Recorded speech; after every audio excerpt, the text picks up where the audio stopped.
I'm Antonio Centeno, the founder of Real Men Real Style. Today I'm going to be giving advice to a gentleman who is a heavy commuter. In fact, he's commuting 4 hours a day, and he's wondering, how can I dress sharp when I'm spending so much time on public transportation? Okay, if you haven't already, please subscribe to my YouTube channel. By doing that, these videos will come right to you. In addition, if you like this, if you find it useful, you know what to do. Just like it right down there. And last but not least, you know I've got some great resources for you. If you'd like my free 47-page ebook and to be on my email list, go ahead and jump on it right down there. And if you want a premium ebook, which is like 600 pages, 14 hours of audio, and I tell you, people are buying this and they're saying that they are taking action because they basically put a little bit of skin in the game. I definitely recommend you go check it out. And it's got 100% money back guarantee. So you don't like it, I don't ask for your money back. Okay. Antonio, I need advice. Precisely, I live in a city that's 70 kilometers from the capital. I have to get on the bus at 6 a.m. every morning, and he's in Kosovo, by the way. And so he's on there 2 hours. After work, he gets on the bus for a 2-hour commute back home.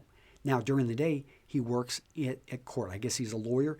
And so he needs to be shaved, well-dressed, and appear in front of a judge almost daily. Given the fact he has to undergo this route the entire year, 12 months, 4 seasons, what would be my advice? All right, so I'm not familiar with the weather conditions in Kosovo. I've been to Croatia, and I'm familiar with some of the former Yugoslavia area. But I would have to say that you're probably dealing with 4 seasons. You're closer to the water, so not as bad as we probably have here in Wisconsin. But you do deal with rain. You deal with probably some snow, and you deal with hot weather. I'm going to say, really, there are 4 things you need to focus on. So for 3 of the seasons, not including the summer, you need to have some good outerwear. And this is going to be like your shield of armor, your protection, because you can wear something nice underneath it. But if you've got a long overcoat or you've got a trench coat that is for the fall or the spring, and it's dark colored, you can go with a dark blue. I've got a beautiful dark blue trench coat, which I love, and it's darker colored because simply it's more practical than the lighter colored one. That's going to be a huge asset because it's going to protect pretty much all of your clothing. And if you get it lightweight, you're going to be able to wear it even on cooler days and be fine. You can have really nice clothing on underneath and not worry about it getting dirtied or soiled. The next thing is going to be your footwear. So consider going with keeping a couple really nice pairs of shoes at work, and at home.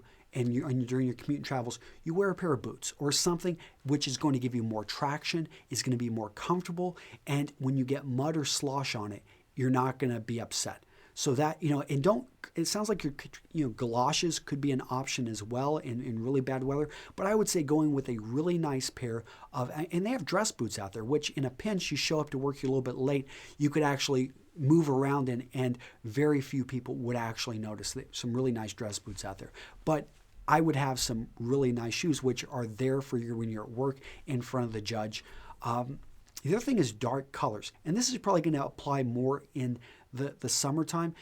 Oftentimes we want to go towards lighter colors, but I'm thinking that if you are going to be in a crowded, and I've seen some of the public transportation that basically sometimes I've got a story in Ukraine and my wife. First time we were traveling public transportation, the bus pulls up and it opens up and people are like almost falling out of it, and basically my wife takes a step back and she like almost runs up and they jump into it. Literally, people are pushing themselves into these things. It's that packed, and I can't even imagine in the summer having to do this. But if you're having to do that, you want to wear dark colors because you can't control if you get something stained on you.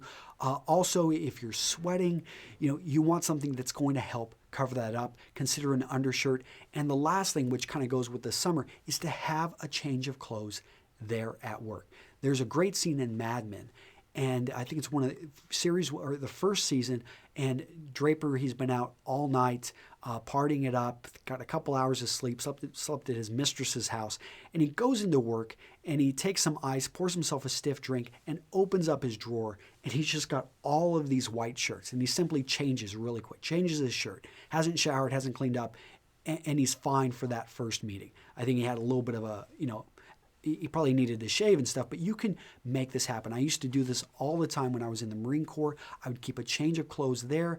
If it was a late night, I wouldn't even go home. I would simply crash there in my office. I'd pull out a cot, and I could make that happen. Actually, I had an office, but it was a shared office, and I used a small closet space where I kept changes of clothing. A little bit harder with professional clothing because you need to allow it to air out and breathe. Also, the fact of security, you want to be able to lock this up, but perhaps there's a gym that you can rent a locker at and keep a change of clothing there. It'd probably be well worth the investment versus you trying to move everything around. So hopefully those tips help. And if you guys have any more questions, you know where to go. menstyleqa.com. Building up that website, really excited about it because the best questions and answers are rising to the top. And I'm going to make videos from the ones that we deem are really useful and I think you guys would enjoy. Okay, see you guys in the next video. Bye-bye.